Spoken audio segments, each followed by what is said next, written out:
gudoomiyaha komishinka doorashooyinka ee degmada Burco ayaa ku dhawaaqay natiijada hordhaca ah ee golaha deegaanka degmada Burco. Gudoomiyaha oo warbaahinta kula hadlay iskuulka Sheekh Bashiir oo ay ka socotay tirinta sanaaduuqdu ayaa ku dhawaaqay sida ay u kala heleen xisbiyada qaranku kuraasta golaha deegaanka ee degmada Burco. sida sharcigu dhigayo xeerka doorashooyinka xeer number 91/2020 qodobkiisa 124 waxa ku dhawaaqay natiijada gudoomiyaha degmada Burco. sida daraadeed halkan waxaan kula wadaagayaa sidii ay u kala heleen xisbiyadu natiijadii hordhac ahayd. guud ahaan gobolka degmada waxa ka codeeyay 425 qof. xisbiyadu waxay u kala heleen 425 qof.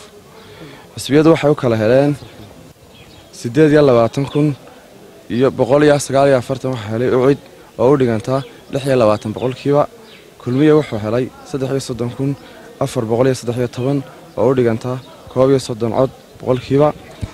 wadani wuxuu helay 42,860 waxaanay u kala heleen wadani wuxuu helay 5 xildhibaan. kulmiyana wuxuu helay 4 xildhibaan.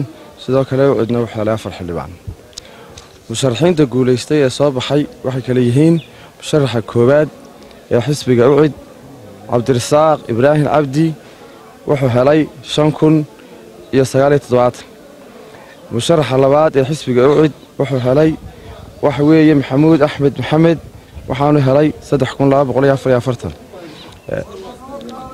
musharaxa saddexaad ee xisbiga ucid Mukhtaar Cabdi Maxamuud wuxuu helay 3,198. musharaxa afraad ee xisbiga ucid Farxaan Cilmi Caalin isagu wuxuu helay 2,574. waxaanu musharaxaas ku soo baxay fractiontii jajabkii codadkii laga dhiibtay degmada.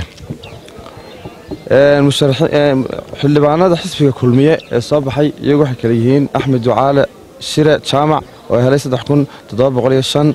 Khaalid Xasan Xaaji Diiriye oo helay 3,652.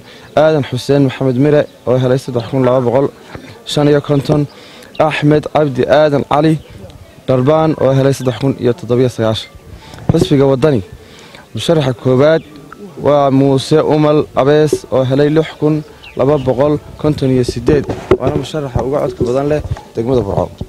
waxaa ku xiga Suldaan Jaamac Nuux Cali oo helay 5,808. waxaa ku xiga Maxamed Xirsi Axmed Wacays oo helay 5,190. waxaa ku xiga Cabdiqani Cabdilaahi Axmed oo helay 4,277. waxaa musharaxa ugu dambeeya waxa weeye Mustafa Maxamed Maxamuud Muuse oo helay 4,290. guud ahaan 13 xildhibaan baa degmada u soo baxay. Sheybe Cumar Cismaan, RTN TV, magaalada Burco.